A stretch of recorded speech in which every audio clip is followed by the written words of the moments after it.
Good morning everyone. कल जो है हम राष्ट्रसंघ के बारे में पढ़े थे, अंतर्राष्ट्रीय संस्थाओं के बारे में पढ़े थे। आज की वीडियो में जो है मैं आप लोगों को संयुक्त राष्ट्र संघ के बारे में बताऊंगा। चलिए देखते हैं। वर्तमान में इसका नाम संयुक्त राष्ट्र संघ है।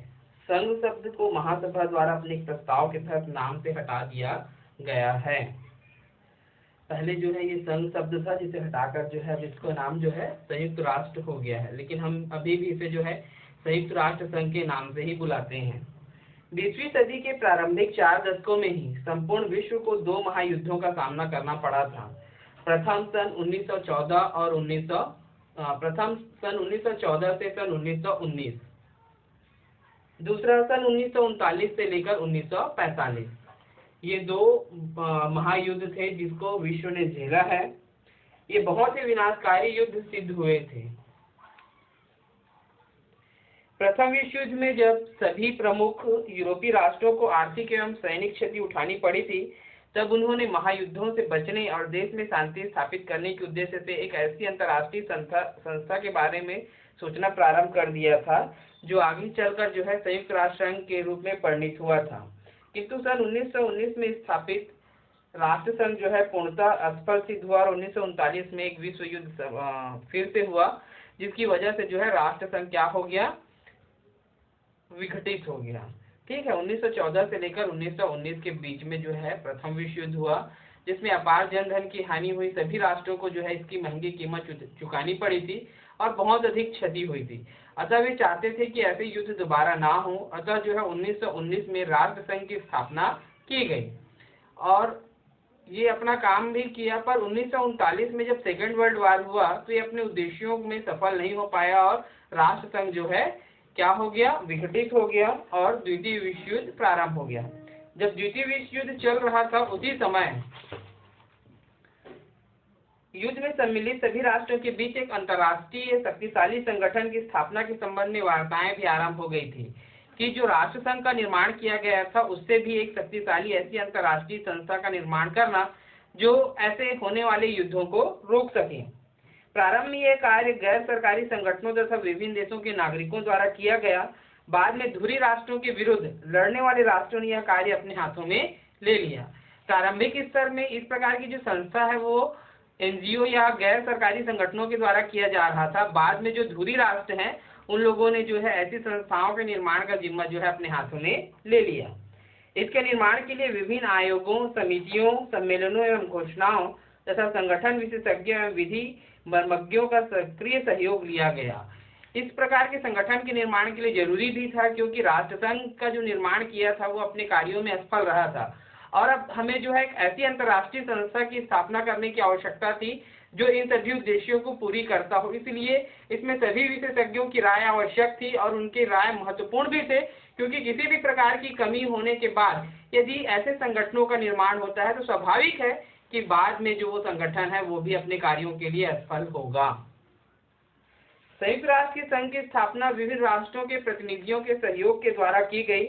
उस पर किसी एक व्यक्ति का वर्चस्व स्थापित नहीं होने दिया गया।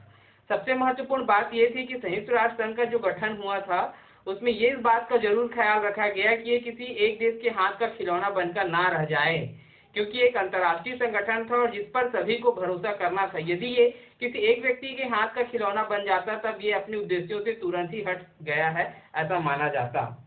राष्ट्र संघ की स्थापना के समय अमेरिकी राष्ट्रपति वुडरो विल्सन का व्यक्तित्व हावी रहा था, क्योंकि द्वितीय विश्व युद्ध में इन्होंने सक्रिय भूमिका निभाई थी और साथ ही संयुक्त राष्ट्र संघ के सम्मेलनों के लिए जो भी आयोजन किया गया था, इन्हीं के द्वारा ही किया गया था। सन 1939 से लेकर 1945 ईस्वी तक अनेक गैर सरकारी एवं सरकारी आयोगों, समितियों, सम्मेलनों आदि का आयोजन हुआ और इन्हीं में संयुक्त राष्ट्र संघ के प्रारूप का मसौदा भी तैयार हुआ कि किस प्रकार से जो है संगठन का निर्माण होगा।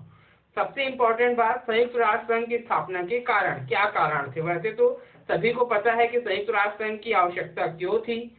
चलिए देखते हैं। शांति एवं सुरक्षा।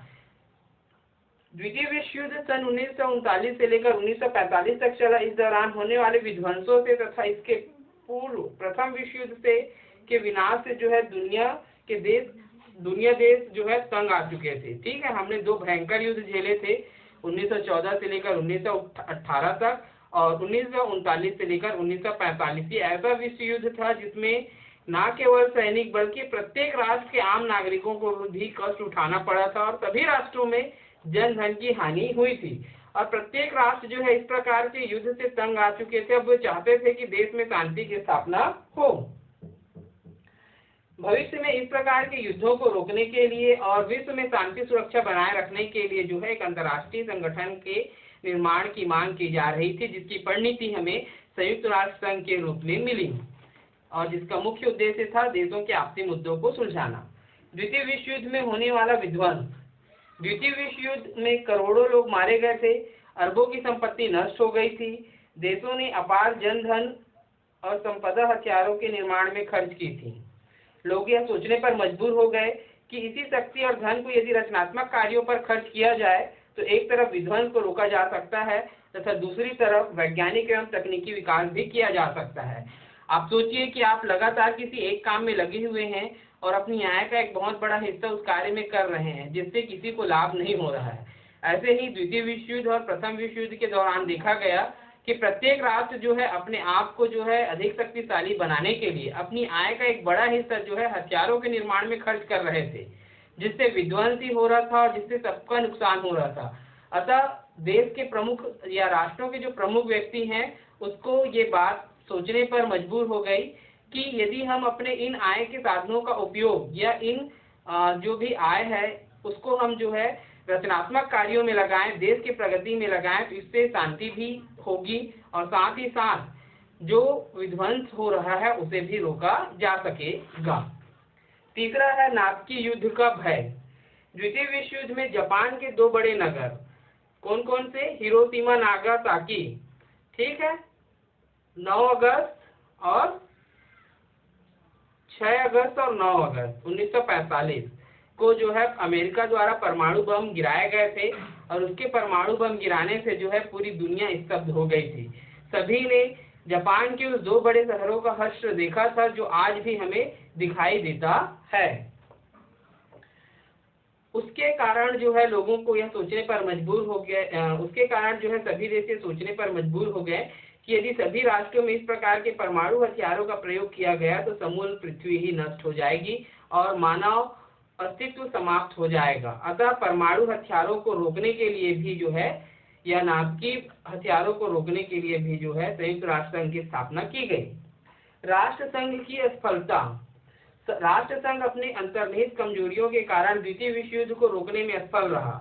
या हम कह सकते हैं कि राष्ट्र संघ की असफलता ने संयुक्त राष्ट्र संघ को और मजबूत बनाया कि राष्ट्र संघ की स्थापना जिन उद्देश्यों के लिए 1919 में की गई थी वह अपने मूलभूत उद्देश्यों को प्राप्त करने में असफल रहा, जिसका परिणाम हमें द्वितीय विश्व युद्ध के रूप में देखने को मिला। उसके बाद से सभी राष्ट्रों में एक ऐसी अंतर्राष्ट्रीय संस्था की स्थापना के बारे में कल्पना की जाने लगी थी जो राष्ट्र संघ से भी अधिक शक्तिशाली हो और होने वाले भविष्य के युद्धों को जो है रोक सके। सामाजिक एवं आर्थिक विकास का उद्देश्य। विकसित एवं औद्योगिक देशों ने उपनिवेशों का लंबे समय तक शोषण किया था, अतः इन उपनिवेशों के लोगों की सामाजिक एवं आर्थिक स्थिति को सुधारने हेतु अंतर्राष्ट्रीय सहयोग की आवश्यकता थी। इस उद्देश्य से संयुक्त राष्ट्र संघ एक श्रेष्ठ मंच का कार्य कर सकता था। बहुत सारे देश जो थे वो उपनिवेश थे, जिसका देशों ने या जिन देशों ने उसे अपना उपनिवेश बनाया था उसका भरपूर शोषण किया था आर्थिक एवं सामाजिक रूप में। अतः उन देशों को ऊपर उठाने, उन्हें आजाद कराने और सहायता देने के लिए भी जो है एक ऐसी संस्था की आवश्यकता थी। सामूहिक सुरक्षा की भावना। संयुक्त राष्ट्र संघ के माध्यम से छोटे एवं नवोदित राष्ट्रों को सुरक्षा उपलब्ध कराकर उन्हें बड़े राष्ट्रों के आक्रमण एवं अत्याचारों से बचाया जा सकता था। बहुत सारे ऐसे देश हैं जो सैनिक रूप से, आर्थिक रूप से या सामरिक रूप से बहुत कमजोर है। ऐसे देशों को हमेशा भय बना रहता है कि किसी दूसरे देश के द्वारा उन पर आक्रमण ना कर दिया जाए या आक्रमण करके पुनः जो है उन्हें गुलाम ना बना लिया जाए। इन्हीं सब भयों को दूर करने के लिए जो है राष्ट्र संघ जो है कार्यरत है और सभी राष्ट्र जो है संयुक्त राष्ट्र संघ का समर्थन भी करते हैं ताकि ये जो छोटे देश हैं उनको क्या मिल सके, सुरक्षा प्राप्त हो सके। बच्चों, ये थे राष्ट्र संघ की स्थापना या संयुक्त राष्ट्र संघ की स्थापना के कारण। किसी भी प्रकार का डाउट होगा तो जरूर पूछेंगे, ये बहुत इंपॉर्टेंट है, पेपर में भी आता है और आपके नॉलेज के लिए भी बहुत महत्वपूर्ण है। ठीक है बच्चों, थैंक यू।